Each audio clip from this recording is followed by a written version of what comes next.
statement. Colombia and the United States have been fierce friends and allies for a very long time, and I believe that Colombia is critical to regional security in the Western Hemisphere.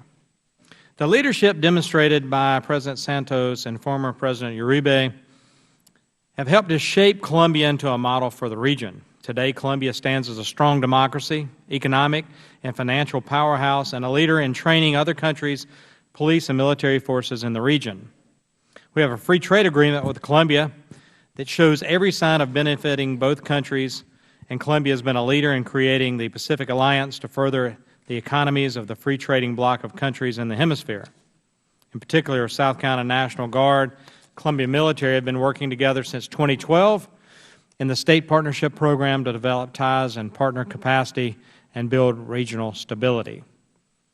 However, even though Colombia is a leader in the region in so many ways, it is also home to the hemisphere's longest-running and only active armed conflict that has claimed over 220,000 lives and displaced more than 5 million people. Let me repeat that. It's claimed over 220,000 lives and displaced more than 5 million people. According to a recent United Nations report, Colombia has the world's second highest rate of internal refugees after Syria. We all want to see these problems resolved and peace achieved. Today we meet to examine the issue of peace talks between the Colombian government and the Revolutionary Armed Forces of Colombia, or FARC, which have been ongoing since 2012 after 3 previous failed attempts in 1984, 1991, and 1998. We want to better understand recent developments in the peace talks, examine what elements should be included in successful agreement, and determine what a good end state to the conflict would look like for the United States, Colombia, and regional interest. After nearly 50 years of war, the Colombian people have a vital interest in pursuing peace. Similarly, the American people have given almost $10 billion to help Colombia achieve the end of this conflict, combat drug trafficking, and promote internal development through Plan Colombia. Colombia is the single largest recipient of U.S. foreign assistance in Latin America and the Caribbean, and we have many deep security, economic, and political ties that bind us together. After 2.5 years of negotiations, over 30 rounds of talks, the Colombian government and the FARC have reached partial agreements on 3 of 5 critical points: land reform, political participation, and drug trafficking. Yet, the thorniest issues of victims' reparations and disarmament and traditional justice, and how the final agreement will be approved, verified, implemented, and paid for, remain unresolved. Given the joint efforts by the United States and Colombians to gain peace, it is critical that whatever outcome Colombia and FARC achieve through the peace process results in peace, justice for crimes committed, and a demobilized FARC that renounces violence, criminal activities, and terrorism in Colombia and neighboring countries, and the FARC's reintegration into Colombia's society through solely peaceful democratic means. We must not forget who we are dealing with here. The FARC was founded in 1964 as a communist guerrilla movement and the military wing of the Colombian Communist Party. Its strategy has been shaped by communism and socialism and is a terrorist organization recognized as such by the United States, Canada, New Zealand, and the European Union. Through its illicit activities, the FARC makes $600 million or more a year as third richest terrorist organization after ISIS and Hamas.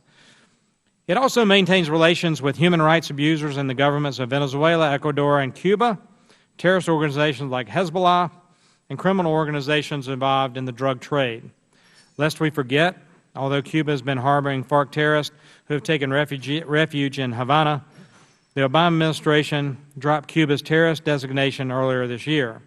That should not happen with FARC unless we see demonstrable evidence of change and a complete stop of FARC's terrorist attacks in Colombia. Given this history, we should not forget the advice of Chinese military theorist Sun Tzu to know the enemy and know yourself as we pursue options for peace. Why is the FARC at the negotiating table? If the FARC is truly serious about ending the conflict, what is motivating it to carry out more than 150 attacks in the last month, with numbers that have not been seen in Colombia since 2011? I support the pursuit of peace, and peace is always desirable to war. However, it must be clear that any peace agreement reinforces the gains of the last 15 years.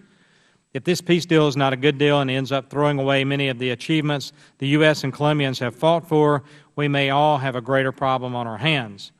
The U.S. has helped Colombia with the reintegration of former guerrillas, and when I was in Cartagena last year with the full committee Chairman Royce, we had a meeting with former National Liberation Army, ELN, guerrillas who were discovering the dignity and hope that comes from the entrepreneurial spirit rather than from a life of terrorism. There's a lot of potential when guerrillas lay down their arms and seek to reintegrate back into society peacefully. I just hope that President Santos does not sacrifice the integrity of his military and Colombia's rich democracy to accomplish the lofty goals of reaching an agreement without demanding changes from the FARC.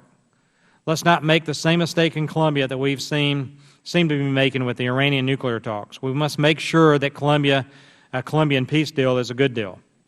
So in particular, I'm concerned that the preliminary drug trafficking agreement would roll back efforts gained in Plan Colombia to eliminate the cultivation of coca through aerial spraying. This is problematic because these efforts have been working.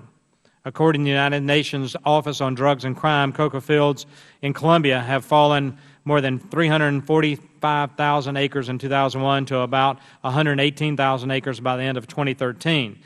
Yet in the partial agreement, only manual eradication is permitted. And I've seen manual eradication firsthand in Peru. I know what it entails, and I know how difficult it is.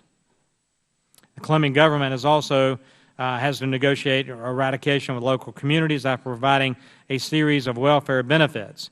Such actions could delay eradication and allow the FARC to continue its coca source of income. This announcement last month that Colombia had decided to completely stop aerial fumigation of drug crops, a centerpiece in U.S. and Colombia efforts to counter the cocaine production, threatens to undo much of the work our countries have done on this issue. In addition, the FARC has requested the United States release Ricardo Palmera, a FARC leader extradited to the United States in 2004, currently serving a 60-year sentence for his role in a FARC kidnapping and hostage situation involving 3 Americans. Similarly, there were at least 60 FARC members who have U.S. indictments against them from the U.S. Department of Justice. While the FARC leadership has made it clear that they will not agree to demobilize unless they will not be extradited to the United States, it's important for the rule of law that criminals face justice for their crimes.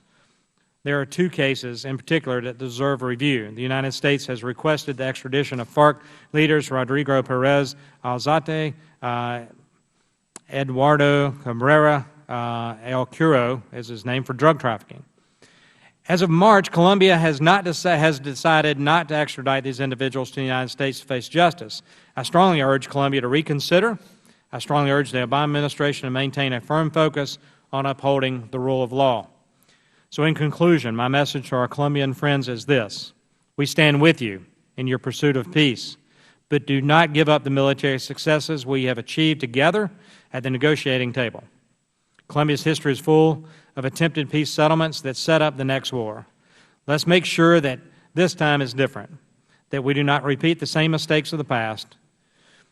And let me just say for this: I love Colombia. I love the Colombian people.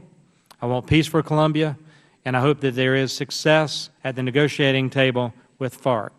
Peace is desired, I think, by everyone here for the Colombian people. It's alarming that 220,000 people have died and 5 million people have been displaced. It's time for peace in Colombia. And so I look forward to a robust discussion about this issue. Americans are concerned about peace in Colombia as well. And so with that, I look forward to hearing from our witnesses. And I now turn to the ranking member, Sirius, for his opening statement.